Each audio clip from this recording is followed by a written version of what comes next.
My name is James Slim Overton, and I'm one of the hosts, just one of the hosts of this great program. And I have two very capable co-hosts in Leah Drake Stiff and Thomas the Colonel Chapman. And before we get started, I'd like to send out a happy anniversary to Lacey and Leah Stiff, And you see how dedicated she is to the program? Still working. It's her 44, 43rd. 43rd anniversary, and she's still here with Portsmouth Coffee Talk. And that's dedication. Here with my But guys. anyway, I'm here with my guys, okay? yeah, indeed. And just so you see Leah, wish her and Delacey a happy anniversary. Marriage is something that, And James, sacred. does someone on Portsmouth Coffee Talk have a birthday on Friday? Who was that? Is that the Colonel? Does the Colonel have a birthday on Friday? Happy Yeah. birthday, Colonel. Yeah, thank you. Glad to be here. Don't tell me you tried to slide by that one there, Colonel. Yeah, I did. I got busted. Yeah, you definitely got busted. That's for sure. I should have known that, but I can't keep up with now. Yours is and Michael's and David's a when? Michael's is in June and Davis is in April. Yeah, they spread y'all out. Yeah. Yeah. Wait, we won't forget that. We won't forget that. Yeah, actually, mine's tomorrow, and my mom's was the day after. I was one day before hers. Oh yeah. Okay. Yeah. Well, happy birthday, Colonel. Yeah, So thank happy you. birthday. We don't see you tomorrow. Happy birthday. And Yeah. I won't tell your age, but you're right behind me. Yeah. And I'm 60. I'm 60. What am I? No, you're 27. I'm only 26. Yeah, I'm 68. 26 and 27. I'm 27. Yeah. For the third time. But anyway, we appreciate that. And we're here. We're waiting on our guest, Tim Mitchell. And he's running a little late, so we're gonna chat a little bit until he comes on. So Leah, I think you wanted to highlight a few events that are coming up. Well, yeah, but first I want to congratulate those who had the Missy Elliott event. It was a good time for the city of Portsmouth. The atmosphere was good. The people came together. There were no incidents. And I think everyone had a good time just being out there to celebrate someone who has had such great achievements, not only in Virginia, but throughout the nation and throughout the world. So congratulations to those who put together the Missy Elliott event. Miss Erin Carter, Mr. Vernon Tillage, great job, great job, great job. And I'm excited. Let me ask you this. Do you know if the city of Portsmouth filmed that whole event series? Because it went on even to the evening when they had the Clock Sisters showed up. That's right. The Clock Sisters were there at the Renaissance. I don't know if they recorded it or not. I would hope that they would have, but I have not heard anyone say. Yeah, a lot of people did it on their phones, but it'd been nice if they have a documented exactly filming of that whole event. Oh, they probably did because the Portsmouth team was out there. Oh, okay. The film team, they were out there. We can look forward to seeing that later. The public relations team, they were out there. Yeah, a lot of people caught it on their phones, but on the field there was some connection difficulties. Yeah, the Wi-Fi was horrible. Yeah, so hopefully they're putting together a whole program of it, so people can watch it, because that was significant. Yeah, it was a nice event, and enjoyed being out there with the people and seeing people out there actually out there getting along, which was a good thing for the city of Portsmouth. So that was a good thing. But I'm also excited about what's coming up next week. Next week is our homecoming week at IC Norcom High School, Israel Charles Norcom High School. And there are a lot of events that are taking place on next week. If you look on my Facebook page, you can see there's an event going on every night, from volleyball with the alumni to basketball with the alumni. Go online and you get involved and come out and support the IC Norcom Alumni Association. Our parade is on Saturday morning at 9 a.m. And Portsmouth Coffee Talk will be represented there. Yes, Yeah. Coastal Parade. Coffee Talk will be there. So We look have, forward. Look forward. we're leaving out at 9 o'clock. There are over 70 units. That's going to be larger 7 than the p.m.? Fishbowl Parade. There are and people are still calling as of today, asking if they could get into the parade. There are over 70 units in the parade. We will go from Norcom High School to the waterfront. So come out and support us with our homecoming. We're going back to the days of old when there were floats. There are going to be floats. There are going to be horses. There are going to be antique cars. There's going to be Portsmouth Coffee Talk present there in the parade. So come out and join us. And we just look forward to Saturday being just a great day for the Norcom family. We also have a tailgate going on. I don't know if it's too late. If you want to tailgate, to contact the school, contact Miss P, let her know you want to tailgate. And the game starts at 1 o'clock. So we have a full day Saturday of activities. That's next Saturday. That is the 29th. That's the 29th of October. So come out and join us for a week of festivities at IC Norcom High School. There are a lot of class reunions that are going on at that time.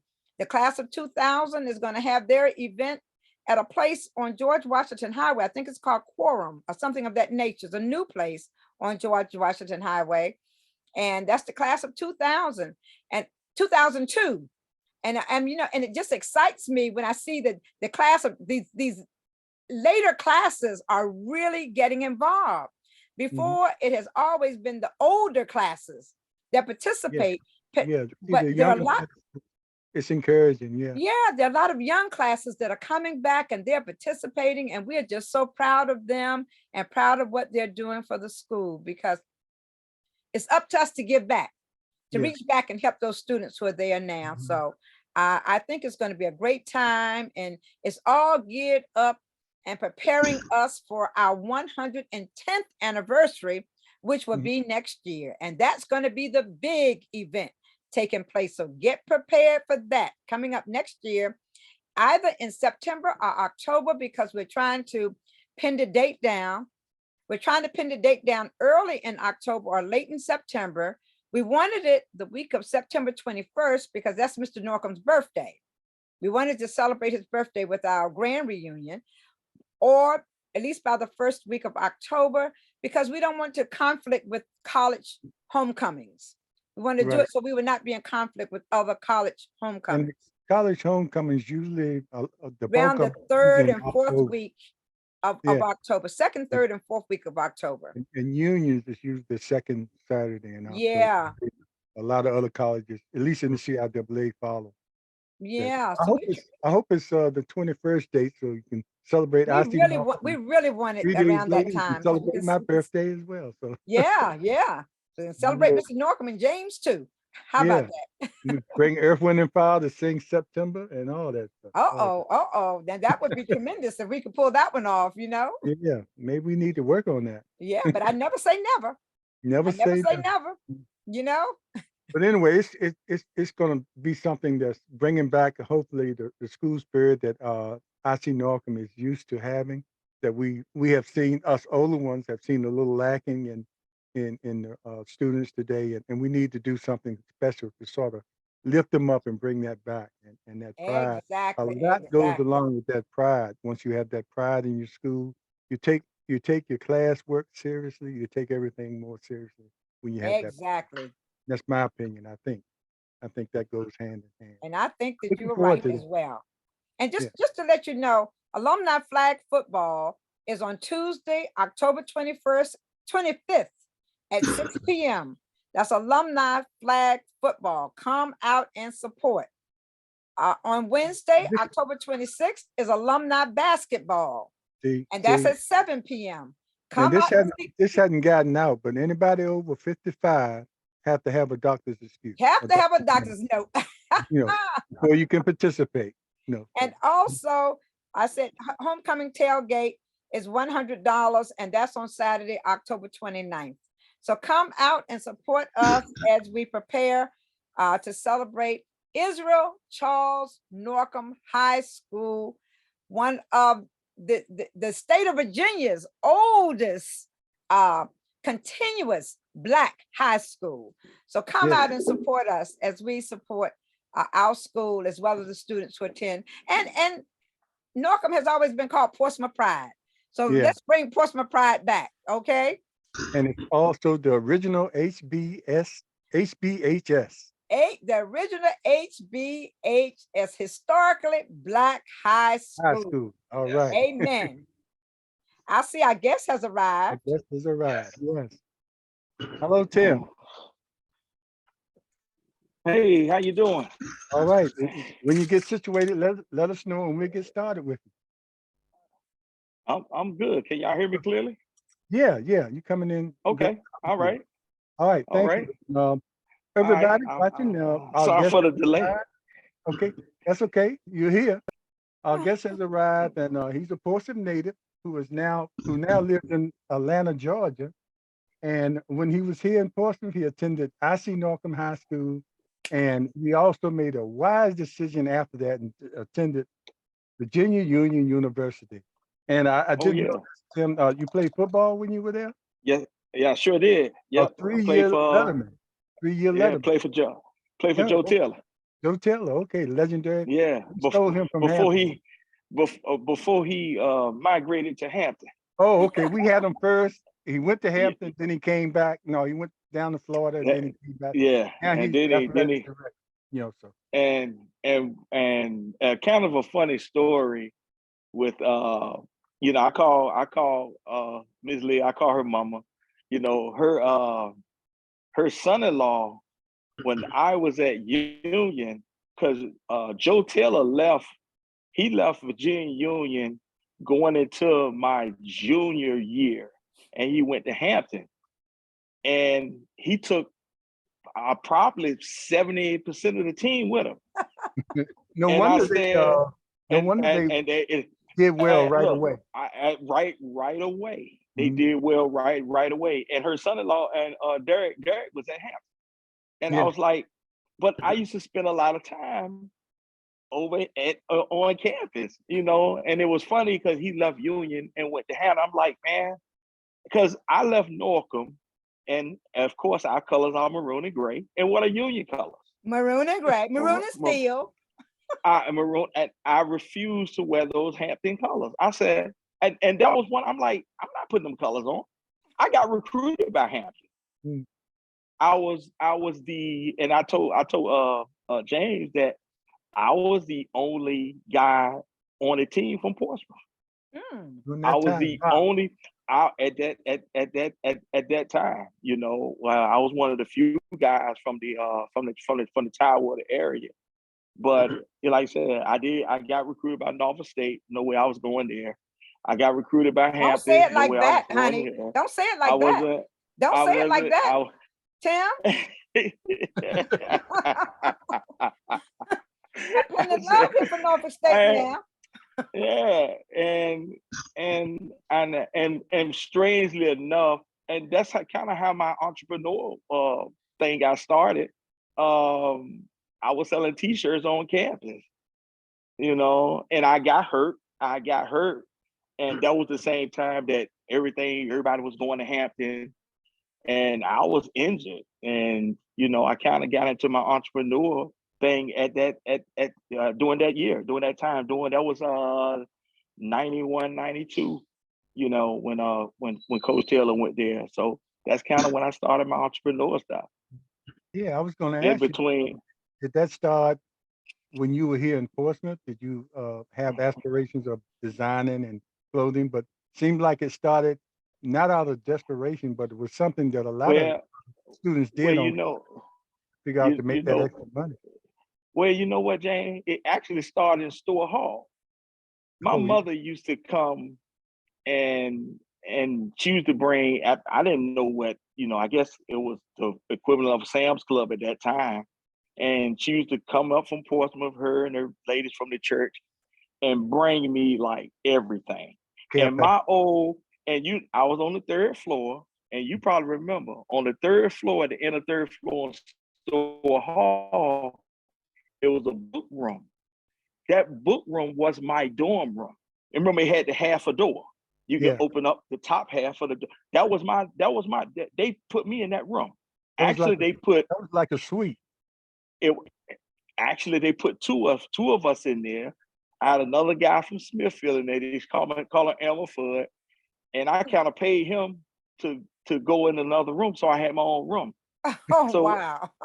I was actually selling cereal, oodles and noodles, you name it. I was selling everything in the whole dorm because my mom would bring me so much stuff. I would bag it up in the sandwich bags. I would sell a bag of Frosted Flakes for 50 cents. I would sell 5 Oreo cookies for a quarter. So I was selling everything to eat and drink juice boxes because Yeah. my mom would bring me 100 of them. Because I had, like I said, at that time when I got the scholarship for Virginia Union, and nobody knew about it until I graduated on graduation day because I didn't do well at that time. There was no press conferences or anything. You know, a lot of other guys, knew where they was going, and at that time, I was the only guy in this city that was going to Virginia Union, which happened to be, everybody knew Nova State or Hampton. Union was a theological school, Yeah.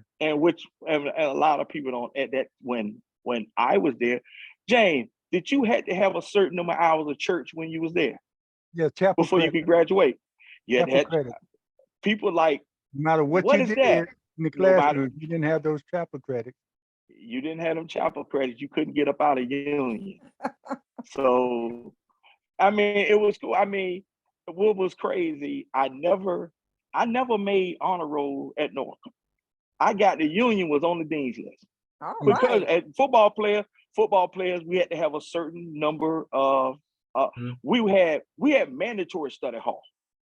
Yeah. Mandatory study hall every night, and I remember the first month I was at Union, I never saw female because it went on campus, but football players. Mhm. So it was much different. You know, if we wanted to get out and see some things, we had to go to VCU or we wanted to go to a party, go to Virginia State or Mhm. go on down to Hampton. Did that a lot too. Virginia State, that's where all the people from Yeah, Portland were. But anyway, let me yeah, just and go you ahead. graduated from Union with a degree in business administration. So that helped you later on when you started to go into business. And Hmm. so what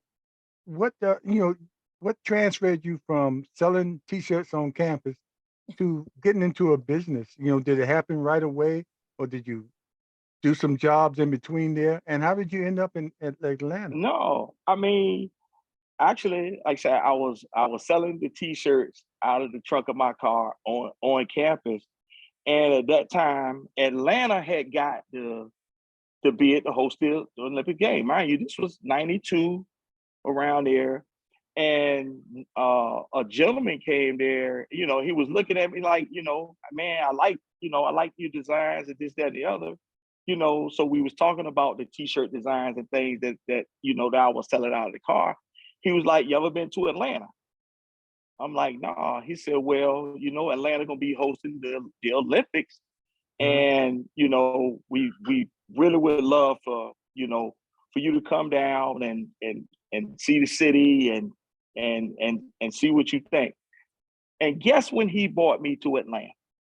He brought me to Atlanta doing Freaknik. Oh, wow. Wow. Mm. Wow. So the very Well, you were first time sold. I You were went, Good sold from time. that point on. the very first time I went to Atlanta, it was doing Freaknik.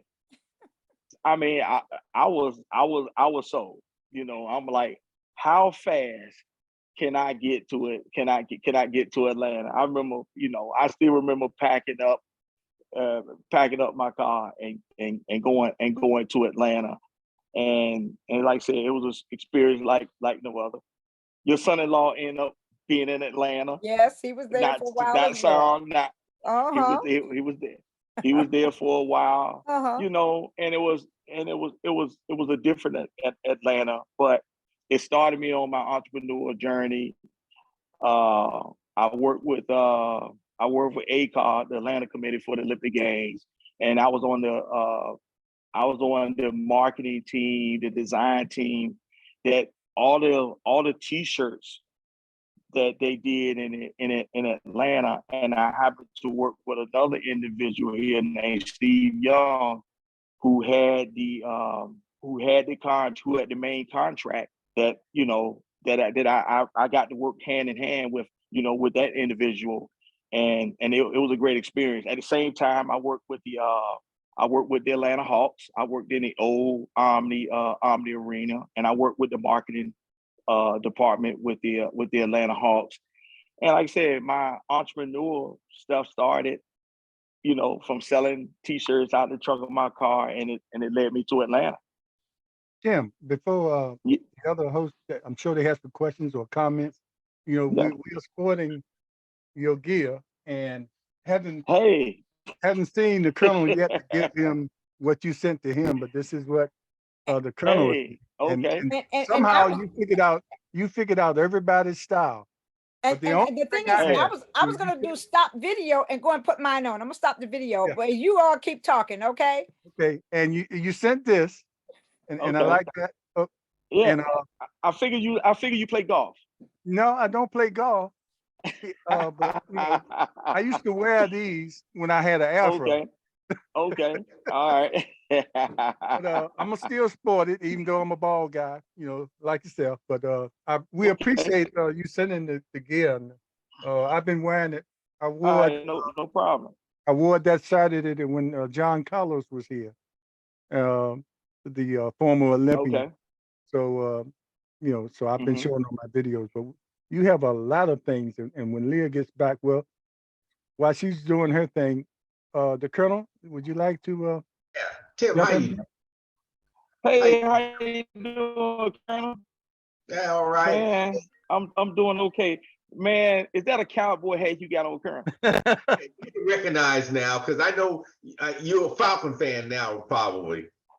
Oh no, Okay. Die Hard Vikings. Die Hard. We'll see y'all week 11. Okay. I'm a Minnesota Viking fan. Okay, that's a good thing. Y'all doing some damage now. Tim, I'm a Well, Dallas fan too. And I'm a Dallas fan too. And the only reason I am, I think I told you, because it was a guy at Virginia Yeah. Union when I was there, Herb Scott, who got Herb drafted Scott, by the yep. Dallas Cowboys and blocked for Tony Dorsett. So that Well, so that's why I'm a fan. James, Go ahead, sent you the Colonel. right colors. I sent you the right color scheme shirt. You sure did, man. Yeah, but Yeah. how you doing, Colonel? As a businessman in the heart of the South in Atlanta, what would you tell somebody young that's graduating from one of our HBCU schools or one of the PWIs that wants to start a business? How would they start off to follow your footsteps? Man, most people that start business, they have an idea and then they kind of wait or they hesitate, to start, or I don't have the money to do it, or I don't have the time to do it. It's either one of those two. And me, I'm just saying, whatever it is, go ahead. You don't, especially this day and time with the social media and the internet and everything. I mean, you can start a business tomorrow, so whatever that idea is, go ahead, go ahead and put that plan into action. Mm-hmm. Don't put it off, because that idea that you got today, it may be the same idea that somebody had yesterday and they started today. Mm-hmm. So whatever that dream is, and we're in the day of entrepreneurship, and for the small businesses and minority small businesses, go ahead and start that business. Go ahead and start that clothing that clothing line. Go ahead and start that. A lot of ideas coming with gaming and stuff that's on that you can do online. Go ahead and start. You don't need a lot of inventory to start. I mean, you could do mocks and samples and stuff like that, and go Mhm. ahead and throw it and go ahead and do pre-orders, and just to get the buzz out there, or get out there, get the name out there, what you're trying to do. Right. So you mentioned for most young folk or for anybody starting a new business is coming up with capital to start the business. And people say you need to have a business plan or whatever, but usually it's for minorities, especially for minorities, it's hard getting capital from banks to get something started. And then so Yes. I read a lot of financial magazines, and some of them talks about microfinancing and those types of loans to get started. What would you say? What would you your suggestion how to get financing for if somebody wants to start that said business? Well, majority of our small businesses, our small business owners, the first obstacle they have is like you said, the business plan. And it depends on what type of business that you're going to start. I didn't have a business plan. I had an idea. I had a dream. I kind of knew what direction I wanted to go in, and I used my own money. I took my own paycheck and say, okay, I'm gonna go and get these T-shirts, and I'm gonna put these designs on it. So you can start small, but for a person that doesn't want to do that, they have these incubators that you can get involved with, and with them, you kind of pitching them your idea, and if they like that idea, or you can get started that way, and they'll fund your whole business. So it's different ways to do it now than I did my first clothing line after the Olympics back in 96, 97. So it was totally different at that time to get started.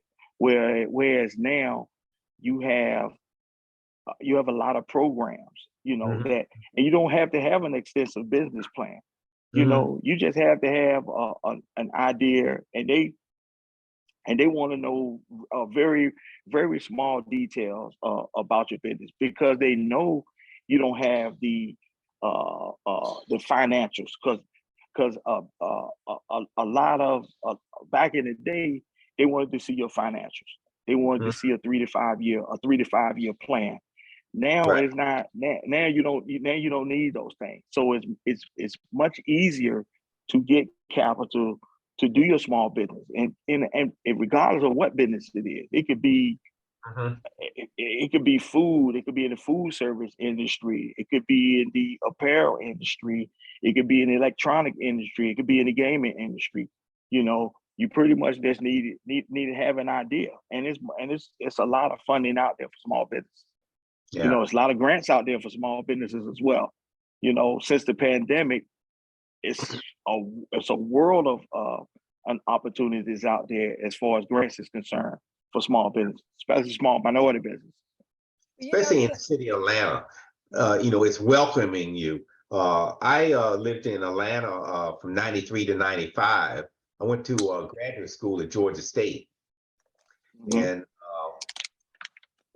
got a chance to take part in all the stuff in Atlanta, and that was a great place to start business and to get education and and whatever. And you mentioned how you went down there doing, I think, Freaknik. Freaknik. Yeah, and it's different from in 92. Yeah, so it's different from, say, when Virginia Beach had a similar Greek Fest. Greek Fest. And since then they've been saying no, no, no, we don't want y'all back. And so it's a difference in the culture and the understanding. And I understand us being part of the Confederacy up here in Atlanta's a lot different. Well, because at Atlanta, like I said, it was quite different, growing up in Portsmouth, Virginia, and then coming to what they call a Mecca at that time, Atlanta. It was thriving with a lot of minority-owned businesses. I mean, everything was at that time in the 90s, everything was minority-owned in Atlanta. If I went to 10 different businesses, 9 of them was minority-owned. So that was the big difference in being in Portsmouth, Virginia, and coming to Atlanta. Yes, you You are know, so correct. Leah's dog has a question for you, but my dog has a question for you, Tim. can she wait till the end of the show? Let me close the door and so that y'all can keep talking. I'll close the door. Okay. But you know what? And Tim, I'm going to steer you away from. Colonel. Yes. Yeah, Colonel. Well, Colonel, you family. This Tony and cousin. I know. Did you know that? I know. Okay. Yeah. Hey, I didn't want to. okay, so Tony, so Tony, I mean, Colonel, Yeah. the Super Bowl part is legendary. I know. Yes. Tobin put a little stop on that. Put it, hey, Yeah. I know. I know. You remember I used to come every year when I was there. Even when I wasn't living there, I They were would the come. best. Yeah. Oh man. I mean, so we didn't cross paths and didn't even know. I know. So But Tim, it's all good though. Tim, We all had a good time. by marriage, we're related too, Tim. Hey, ain't that something? Uh-oh, look like Wow. Yeah. Wow. But getting back to one other thing, you have a general election there. We have Stacey Abrams running against Brian Kemp, and then you got Herschel Walker. Warnock is running against the crazy man. Yes. Y'all want to get out there and put these two people away? Man, look. Well, I was just watching a telecast before I got on with y'all, and we have had about 450,000 early voters to come out so far, which is great, which is great. So hopefully they turn out in huge numbers, because Kemp almost lost last time. Yeah. We thought Stacey had him last time. So hopefully we get the votes. We get the votes to unseat him this time. And you know what? I think y'all go ahead. I think y'all been quietly mobilizing. You hadn't been out there, broadcasting everything, and I think we're gonna really be surprised at what the people are doing down there in Florida. While all this craziness is going on, people trying to figure out how Herschel is neck and neck, and how all these things are going. He got a lot of money behind him. Quietly mobilizing, and you're gonna see them out there to vote, because I know y'all are sick and tired of being sick and tired. Yeah. Oh man. So we did it a few years ago to get Warnock in there, and like I said, we're gonna try to do it again. Need to double and like I said, So I mean, like I said, crazy things happen on election day here for some reason, man. We had a rainstorm at the election. I mean, the hardest rain I ever seen, and it just kept people from coming out. And Kemp won before, and I'm pretty sure the last election they had,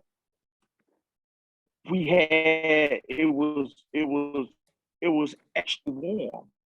Yeah. And he wouldn't allow you to have That's right. People was bringing bottles of water. People bringing bottles of water, and they wouldn't let them give the people in line bottles of water. So it'd be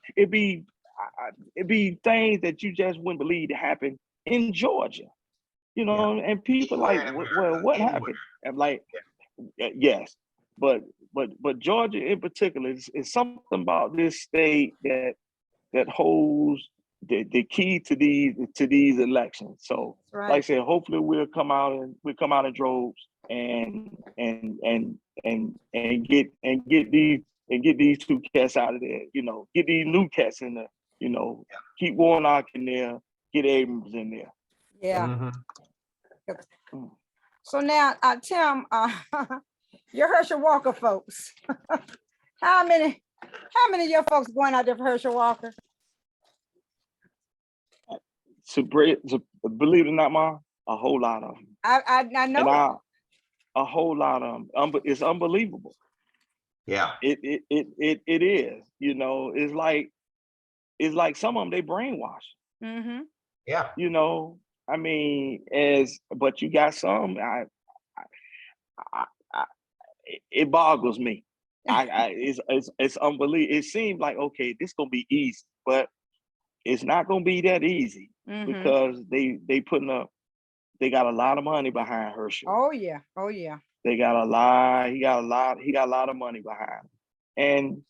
And the old term, we know it's political. We know it's political. You have no integrity. You have no integrity when you put someone up like that. No integrity whatsoever, and you really don't have a platform or anything else. Exactly. I want y'all to know. Let's get back to Tim's clothing line. Yeah. You know what? James and Colonel, I fussed with Tim because my daughter, my son-in-law, my grandkids, every time I would see them, they had on affiliated athletic clothing. And I said, well, I don't have anything. He calls me his mom, but I don't have anything, you know? And they got all kinds of athletic wear that they wear. Every time you see them, they have it on. And so I was extremely excited when he sent my apparel here, because as you can see, it is maroon and gray. He made the right decision. Yeah. He made the right decision, of course. So he got all of us exactly our style. He found out what we like. Yeah, I like polo shirts and what he sent to Colonel. That's Colonel style. I think. And when the dog was barking, I went outside and my daughter had sent me some maroon and gray sneakers. Oh, there you That's go. In my affiliated wear shirt. How about that, huh? There you go. There you go. I mean, as one thing about the name affiliated, the name is exactly what it means. It means to be associated. It means to be a part of something, you know, and with the brand, you know, I know, it's surprising not, I know every customer that has any of my brand.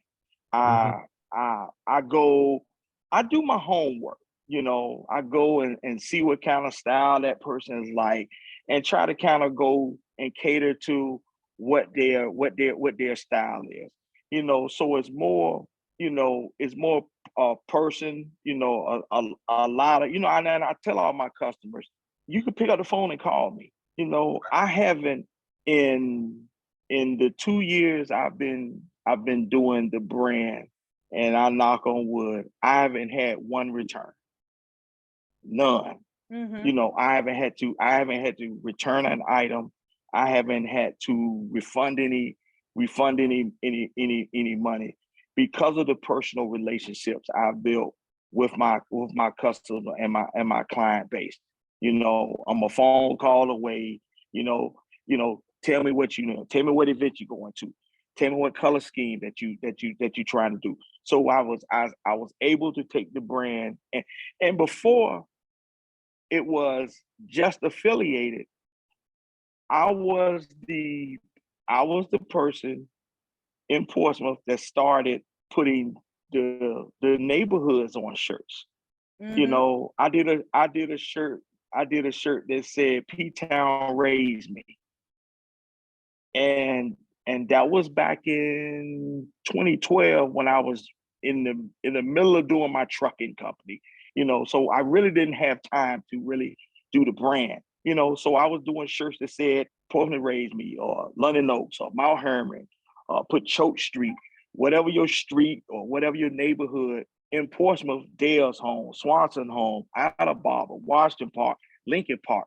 I was putting those on shirts, and I was selling those at first, so that's how I started, got back into doing the clothes. I was putting things that we knew about in the city. I was putting them on a t-shirt. I would put I had Norcom shirts. And this was before Norcom was selling Norcom shirts. I was pretty much putting Norcom stuff on shirts, but they were affiliated shirts, but they had the Norcom slogans and Norcom names and stuff on them. And that's how I got back into the clothing thing. Only during the pandemic did I start doing just stuff that said affiliated. And another person, and Mama knows I'm fine, Davy Smith, Yeah. who I helped get started, because I told Davy, I said, Davy, I'm ready to do affiliated. And he like, well, what you mean? So you're not gonna do shirts that say anything about the city or Portsmouth or neighborhood? And I said, money, I can't build a brand with a shirt that say London Oaks. Mm-hmm. I can't build a brand that way. So like the shirt like Mama got on now, that was my first design. And it said affiliated. I said, I'm gonna take this brand because I want to build a sportswear brand. And I can't build a sportswear brand with a shirt that said Cavalier Man. So I let Davey do all the shirts that said other things, said all the different slogans. Money, you can do all of them. And I gotta be disciplined enough to just stay in this lane.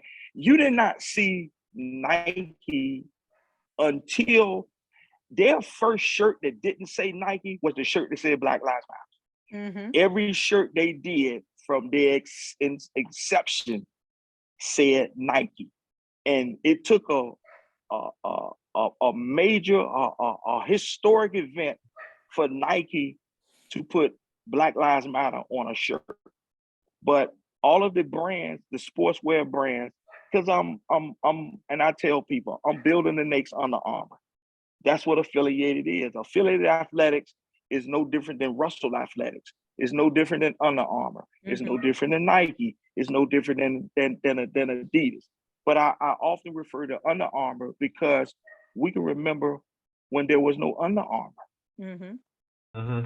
So that's what affiliated athletics. That's my goal, to build affiliated athletics into a sportswear brand. I mean, I'm getting into uniforms and every, all the apparel is sports themed, because the new name is affiliated athletics. The old name was affiliated brand clothing.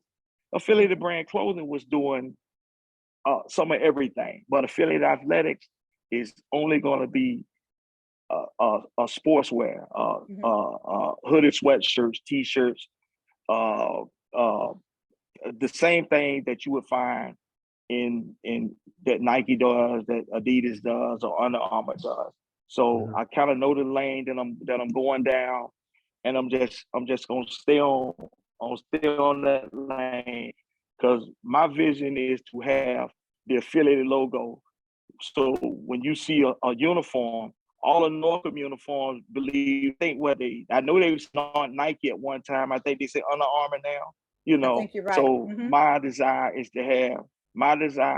to have the affiliated brand logo and the same placement that you see that Under Armour logo. I remember talking to Coach Jack when he was at Norcom, and we was talking about the brand. I said, Coach, I'm building the next Under Armour. And he's like, man, if I'm here and I got something to do with it, I'm gonna put that brand on our sports. So I got a call that last week from an individual there that's doing a high school showcase, and he's like, Tim, can you do uniforms?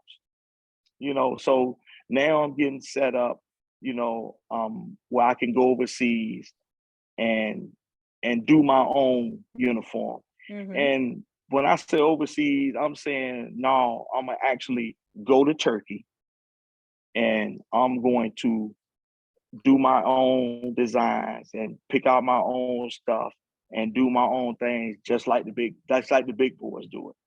So that's kind of been my hold up now, because we was going through a pandemic and I just couldn't go over there. But now I'm in a position where I got the right people that can do everything I need to do in this field to take the brand to the next level.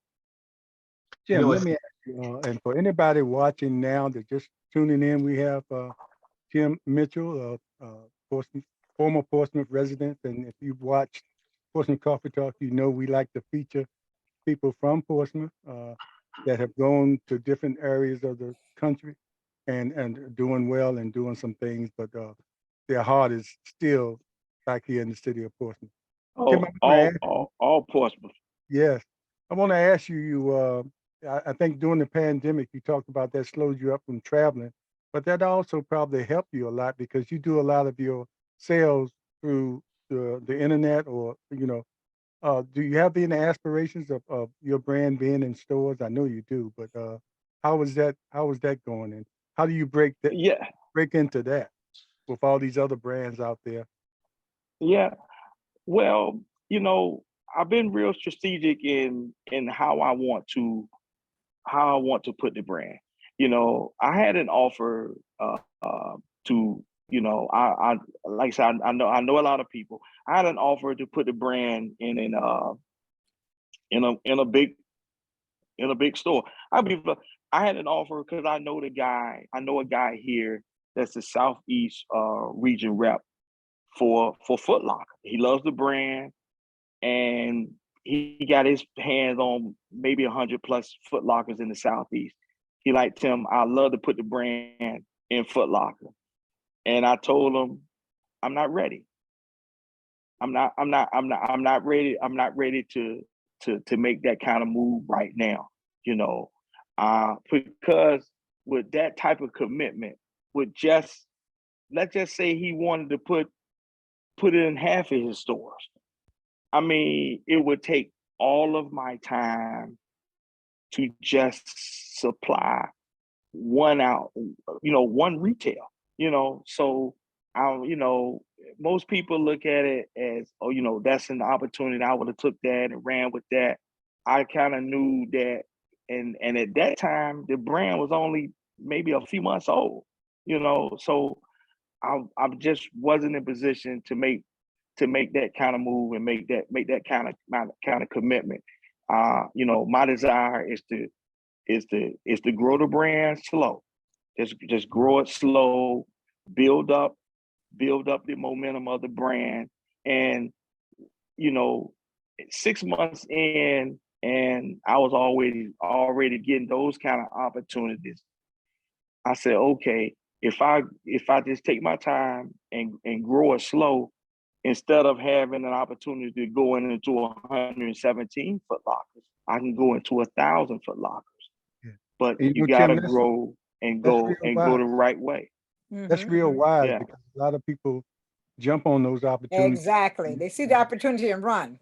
Right, and not seeing their limitations. Yeah. And next thing you know, that company says, "Okay, well, we can manufacture it for you." Next thing you know, that company, somebody else is owning half of your business, or eventually taking over your And business. and, So Mhm.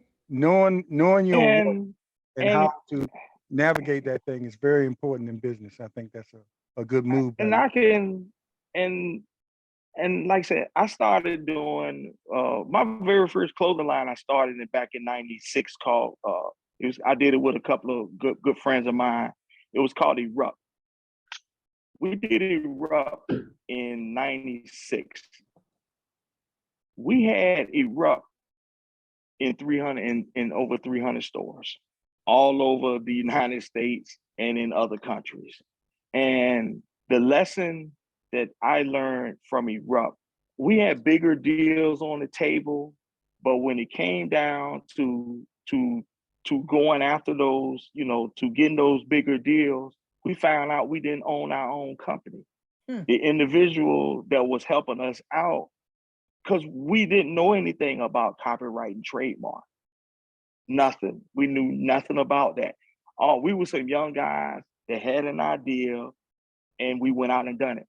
So to kind of go back on the question that you asked me earlier, James, one of the things that I would highly 1,000% suggest is to copyright and trademark your logo. I spent a lot of money protecting Affiliated, a lot of money protecting the brand, but that's what I didn't do back 25 years ago when we had a brand. We were just putting it out there, and we did not own our own brand. So the very first thing, and I'm gonna give them another tip. What could have saved us then can still save you now. It's called a poor man's trademark.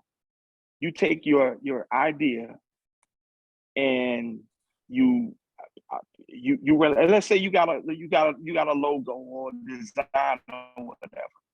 You take that, you run copies off of that, and you take it and you mail it to yourself. It's called a poor man's trademark. Okay. You put whatever the stamps is now, 47, 48 cents. You put a 47-cent stamp on it and you mail it to yourself. Once you mail it to yourself, it's what now? You done said it's government. Yeah. So, yeah. But you mail it to yourself and you never open it. At that time, a 25-cent stamp could have saved that brand. So a lot of people out here that have ideas or something, you do what's called a poor man's copyright. You take your idea, you put everything on paper, you put in an envelope, and you mail it to yourself. So when you do have time that you can go, because now I have a copyright and trademark attorney that I use now. That it's much more expensive than the poor man's the poor man's trademark. It's worth it. But it's worth it. But the first thing you want to do is protect your idea. But Tim, I had not heard of Erupt for some reason. And I noticed that early on when we came on the show, Eric Perriman put Erupt. And I said, what is he putting Erupt up here for? The brand name is Affiliated. But then I see down below, he says Erupt was big. So you did that here in this area. Is it in this area? We started in Portsmouth, in London Oaks. Erupt. We had Erupt in 300 stores. Yeah. You name the stores, we had Erupt. We had Erupt in all the stores. Wow. Everywhere, all over. Erupt was around the same time as FUBU. We had deals on the table to take Erupt to another level, but at the end of the day, we didn't own our own brand. Wow. So that stopped Erupt in its tracks. But that was my very first clothing brand that I did back in 1996. So I did an interview with Larry Jones in Hip Hop Fundamentals a few weeks ago, and his interview, he's like, Tim, you came out with a clothing brand back in the 90s. Now it's 2022, and you're doing another brand. Tell me the evolution of the clothing brands from when you did it in 1996 to 2022. So that was a great interview that I did with Mr. Larry Jones. And to get back in this space, and I'd say fashion is nothing but a circle. Y'all look at the guys' clothes now.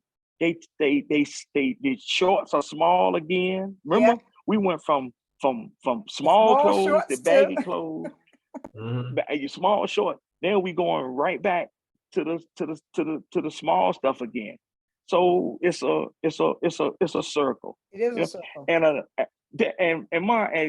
if you talk about, we talk about erupt. Missy was one of the first ones to wear erupt. Wow. Wow.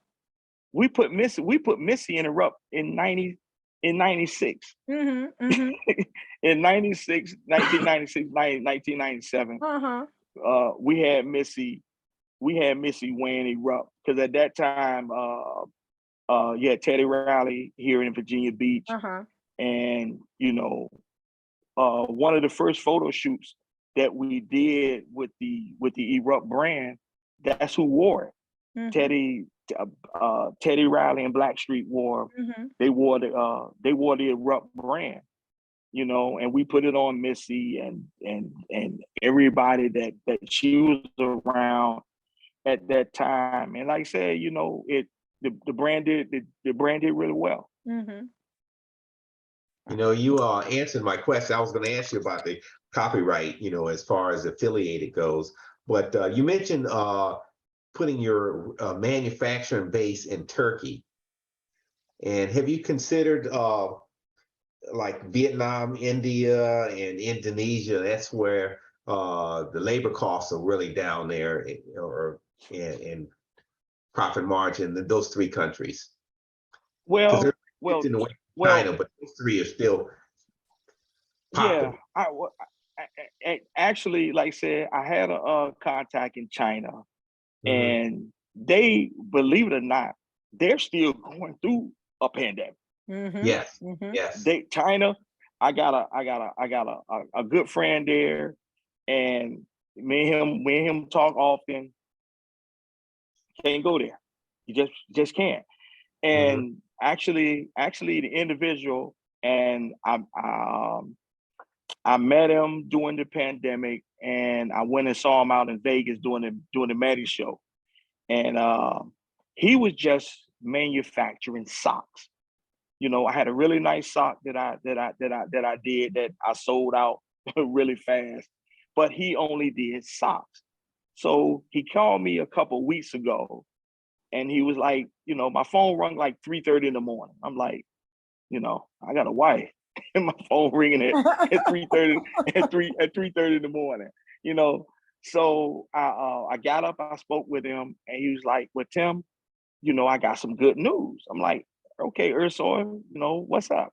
He said, "My factory here in Turkey, we're going to be doing," he said, "another factory that did everything, because all Ursul did was socks." Mm-hmm. So now he's able to do everything. He's able to do from head to toe, except with the exception of shoes. So hats, shirts, everything, underwear, socks. He can manufacture everything but shoes. So he's like, "Look, give me all your samples." And he's I'm coming to the States. He has a stateside office in Jersey. He said, "Look, let's get all your samples together, and let's meet in Jersey.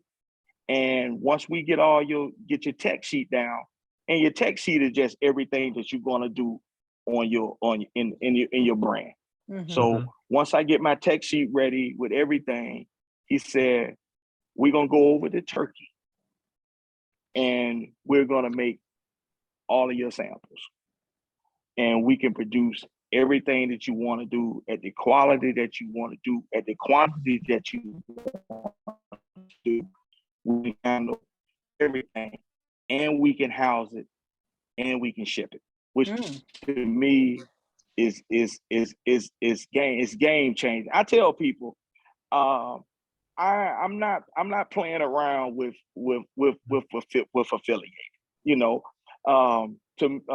People do a lot of things. You got people that do real estate, that do this, to this, to this, to this, to this. Mom, as you see, since the pandemic, since I got out of trucking, you have seen me do one thing, and that's affiliated. Mm-hmm. I'm gonna see this all. I'm gonna see my baby all the way through. That's it. It's just about timing. It's just about being patient, having the right people in place.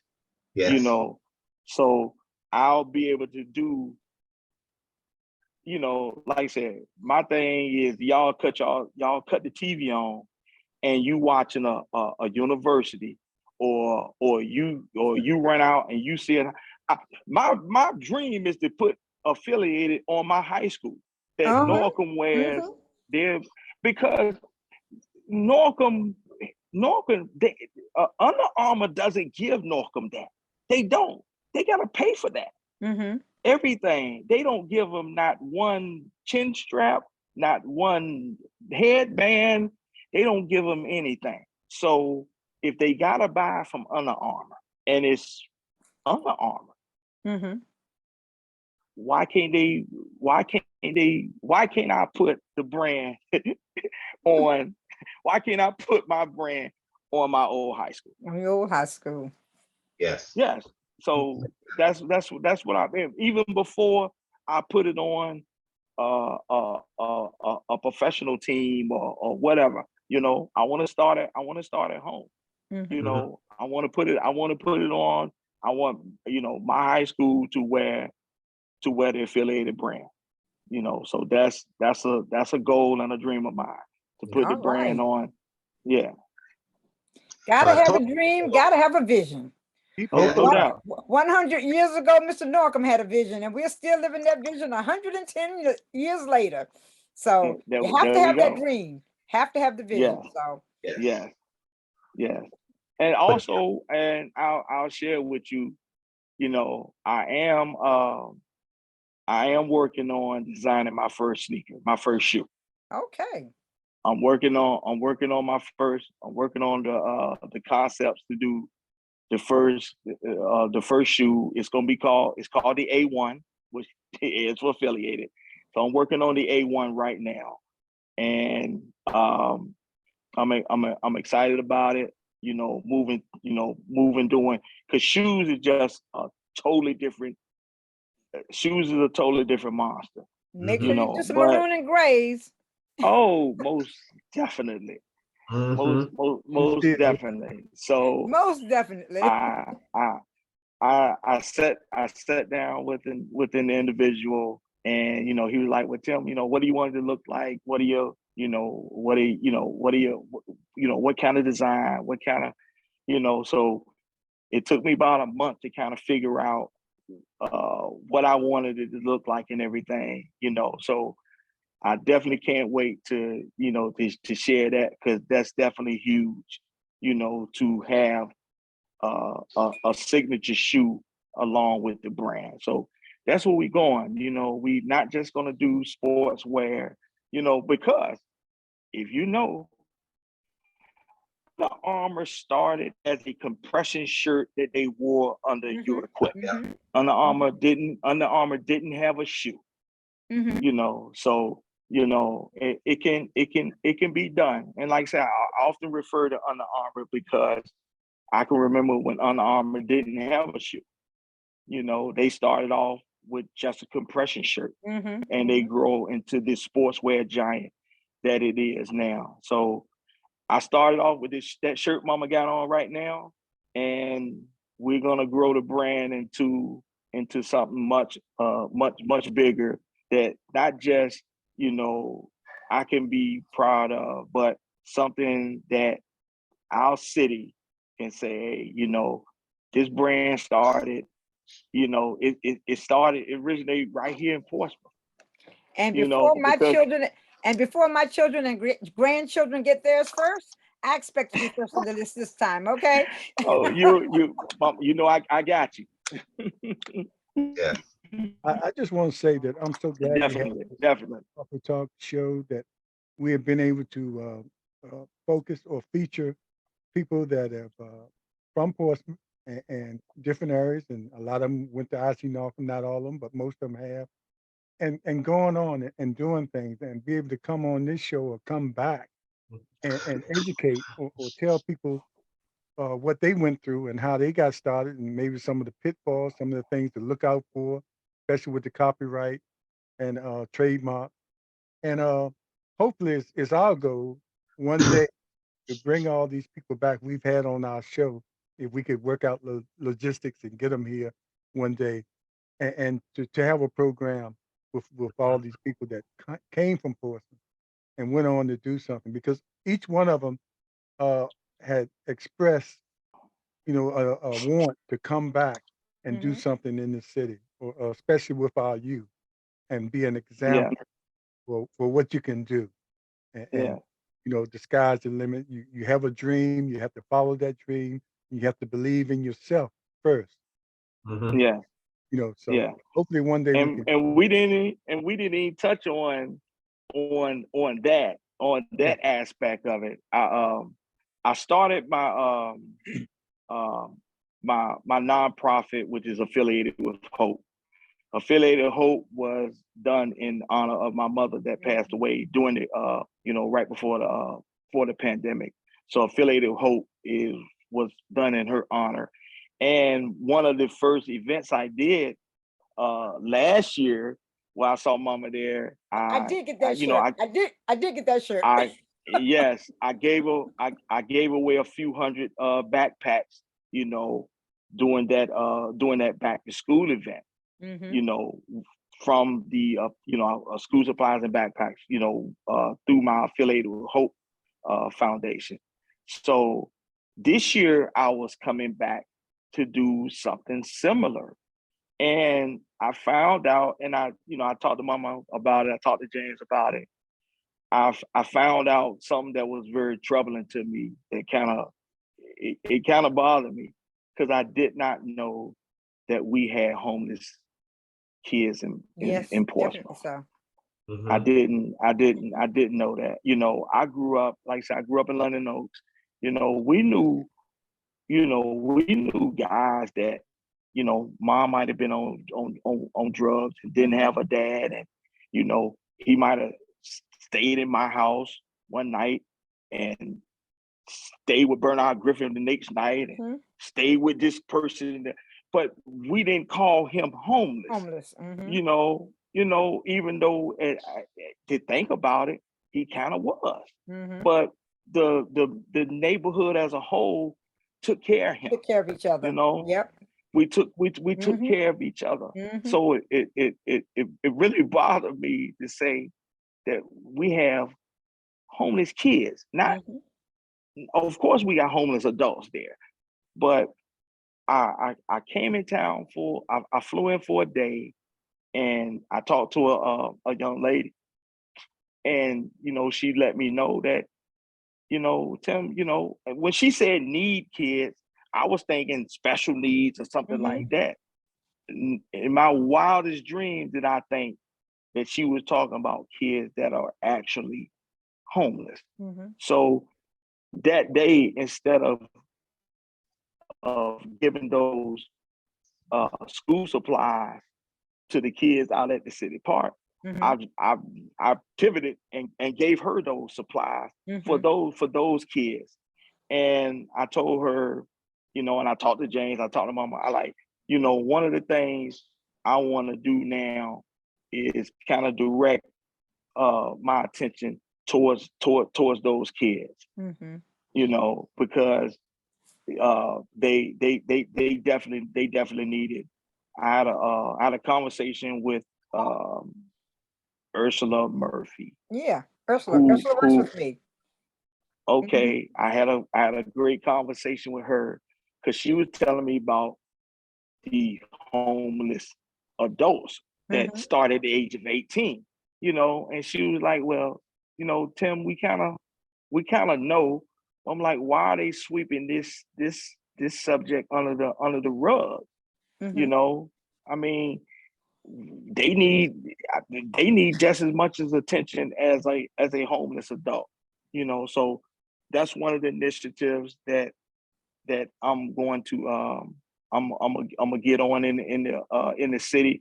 Actually, down here in Atlanta, I met with a couple individual here that is called his nonprofit is called Heal America, and he saw what I'm doing with the kids and in the sports sector, and he like, well, Tim, the mayor of Atlanta wants to do a shoot hoops, not guns. And he wants to create a create a basketball league for for the kids, to give them something to do, because he said, and he picked basketball because he wanted something that he could do all year round and he could do indoors. So that's one of the things I said, man, I'll help out. I'll get on it here in Atlanta, but I want to be able to take that home, and it's called, like I said, it's shoot hoops, not guns. I said, it's Portsmouth, it's small, it's something that we're gonna do really, really big here in Atlanta, but I'm definitely gonna bring that program to Portsmouth. So we're in the beginning stages here in Atlanta, but I'm definitely gonna bring that shoot hoops, not guns initiative to the city of Portsmouth. Well, I'm gonna tell you right now, Darlene Sparks Washington is watching at this time, and she runs the homeless program here in the city of Portsmouth, and she says indeed there are homeless children who are out there, and she is the one who runs the homeless shelter. We have some of the individuals who are now at the sheriff's office work center. They're not the children, but we have adults there.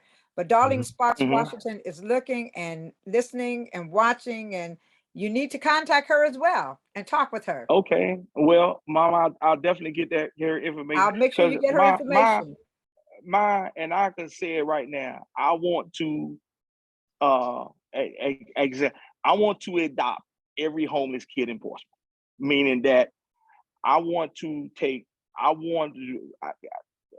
let me know those kids and how I can start helping, whether it's 1 or 101, where I can take all those homeless kids and make sure that they have, because I mean, we do things doing like a back to school thing, and the kids, those supplies last maybe a month or so. If that So long. I need to give backpacks all year.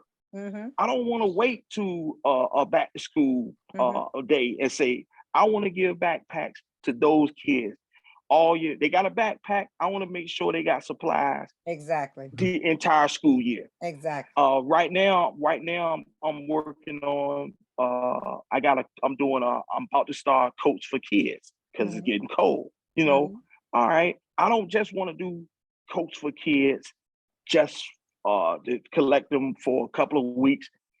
I need to collect coats all winter. I need to do let's just not feed these kids because the holiday season coming up. It's hungry kids in January. That's right. In June, in October. Let's not wait till Thanksgiving and say, okay, we're gonna feed these. No, I want every affiliated with Hope will do things for these kids 12 months, 365 days a year, and whatever leap year is. So I want to get with and why not start at home, so let's identify those kids and let affiliated help those kids that absolutely need. Well, Darlene Sparks Washington says that she can definitely connect you with our partner providers serving children experiencing homelessness. So Darlene said she could definitely connect you with those individuals who are working with those children. Okay, Mama. Well, I'll once we get off, I'll connect with you, and I'll get her information, and I'll call her in the morning. Oh, sounds good to me.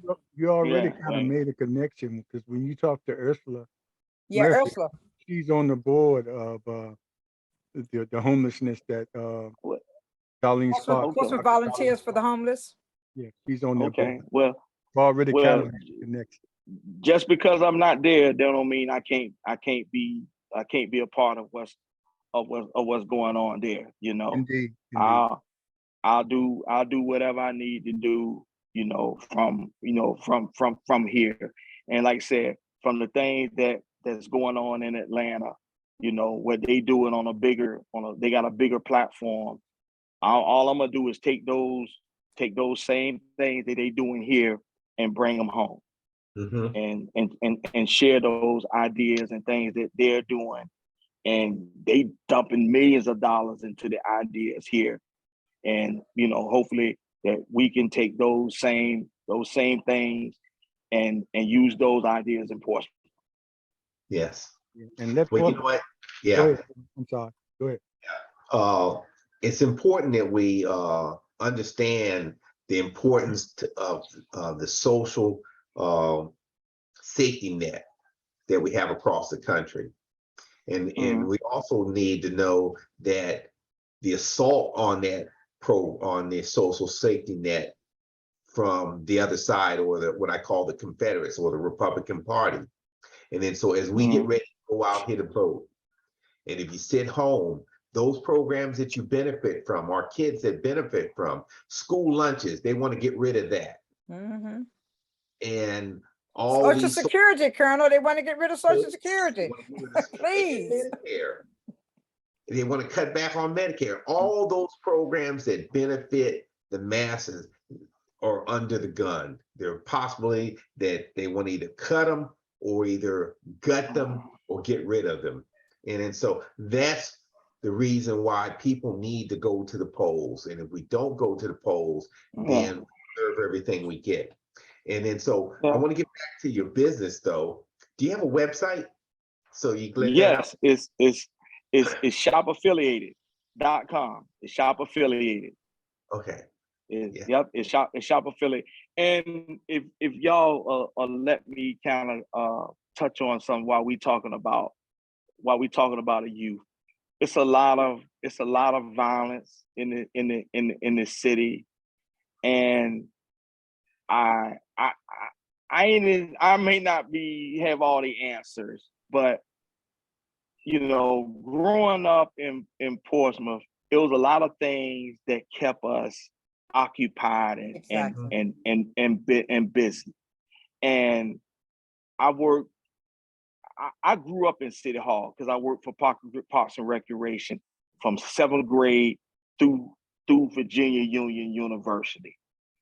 I worked down there. I grew up, like I said, I've known Dr. Patton for a very long time.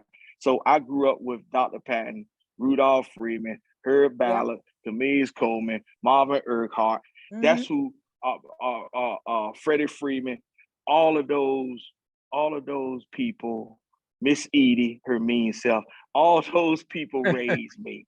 Thomas. All those, I'm the man I am now because of Mr. Griffin and all of those people, Coach Terry, all of those people that cared about me, So and plus I went to what I call the greatest high school in America. I left Norcom with a trade. If I didn't know how to do nothing else right now, I could build a house because of Herman Terry. That's right. That's right. Because what I learned, because of George Moody, I know how to lay bricks. My wife, you know how to lay bricks? Yes. Because of Marvin Leathers and Charles Nixon, I know how to do I know how to do all of that. I could sit and do the sketches. I could lay bricks. I went back there with Mr. Parker. I knew how to work on my own car. I went back there with Mr. Pope and I painted my cutlass in Norcom. I worked on it in Mr. Parker class. Everybody left Norcom with a trade. And I think that to get rid of that, it really, these kids don't know anything to do other than a cell phone or a social. They don't have a skill. The kids do not have skills. That's true. Every kid that left Norcom prior to them taking away the vocational part of that. Norcom, we had nursing programs, we had typing programs, we had business. We had everything. You learned a trade at Norcom, and that's missing. We got these kids. Other than everybody can't dribble a ball or play football or swing a bat, but if if if these kids had a skill, I mean, I wish to build a center in Portsmouth where we could take everyone that a professional, whether they mechanics, whether they barbers, beauticians, what, and take these kids and put them back in that setting. And how do we want these kids to survive if we don't teach them how to fish? I was taught how to fish. Your daughter was taught how to fish. Your son-in-law, we was taught how to fish. We was taught how to fish. So the kids are not taught how to make money. All they see is what money can buy, but they don't have the skills necessary of what to do to make the money. I had an individual that go ahead, Mom. I think that one thing that the school board is trying to do now is trying to bring some of those programs back into the system. And as you say, they're much needed. I know some of the programs offered at TCC, they're bringing those back to the schools because many of the kids couldn't qualify to go to TCC. So we had Cordell Patilla on last week, and that was one of the things he talked about, is them bringing some of the programs back to the school so that the high school students can take advantage of those programs. Yes, I think it's needed. Yeah, and I think it's needed. Piggyback Go on ahead, what James. you said, Leah, and that'd be great that they bring that back. But a lot of those programs would be limited depending on the funds that come from the state or the city. Exactly. And that's one of the reasons why I talk about all the guests we've had on that talk similar, talk similar about what they want to do here.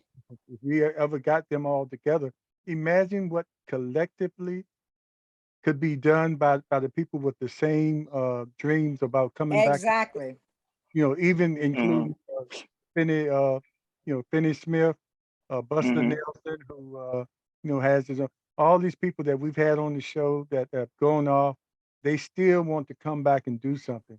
And if we can get the communication going, or just have some kind of summit between the people like yourself, Tim, and all the people that have been on here and talk the same, what you're talking, come together. Imagine what can be done outside of what we can depend on from the state. And you know how many y'all there? You know how many empty buildings in Portsmouth? I just need a building. A whole lot. We just need a building to build. We need a building. Like I said, I want an innovation center. In this innovation center will be professionals that can teach these different trades. Just bring the kids in there. Every kid, they may not know exactly what they want to do with their life. They know they want to make money. They'll tell you that. But I was talking to some of those kids, and I asked them what they wanted to do, and they didn't know. I said, well, what do you like to do? So a lot of things that kids like to do, they can make money off those things now. Now, all we need to do is take the professionals that do those things to teach these kids how to fish. Yeah. How to do that. I think I need to put you on to Michael Fletcher as well in California, because Michael has the same ideas that you're spouting now. So maybe the two of you need to talk as well. He is a designer in California, and he was talking some of the same things that you're talking about, and maybe you two need to talk to each other as well. Definitely. I love to talk, because we talking about, and I'm just saying, we can use Portsmouth.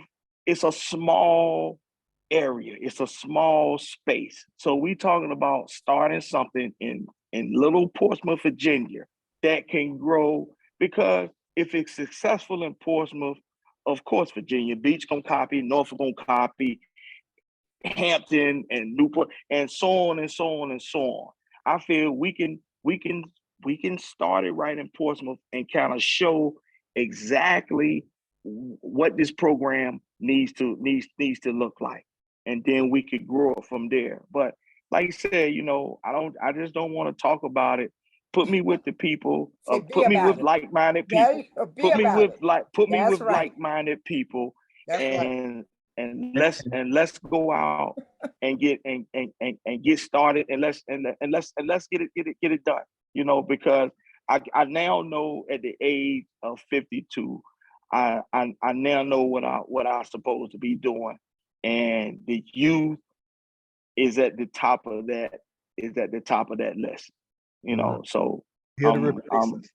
yeah, exactly, because we getting But they have old. to have some skills, and they have to have some knowledge Exactly. to We do gotta that. teach them these skills. Mhm. Yes, We yes.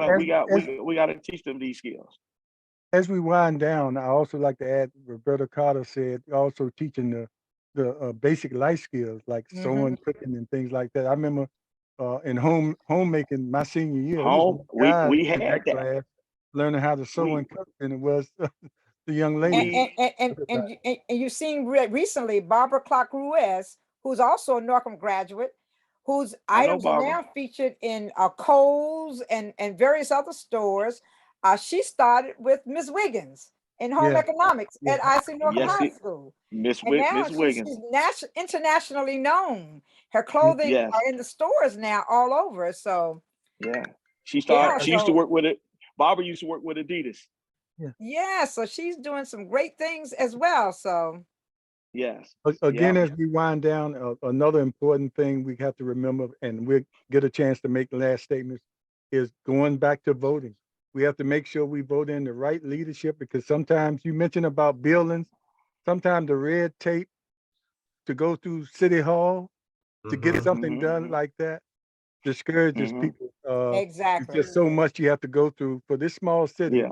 where we see other cities surrounding us just growing.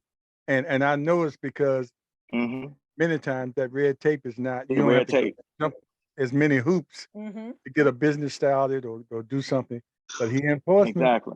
so it depends on the leadership you put in there that Exactly. make policies to change those, to get rid of some of those that red tape that runs businesses away from, Exactly. because they have to go through Exactly. a lot. They have to keep coming back and keep coming back, so make sure you get out there and vote. But any last comment Exactly. from our host, and then the guest? We'll give you the last word there, sir.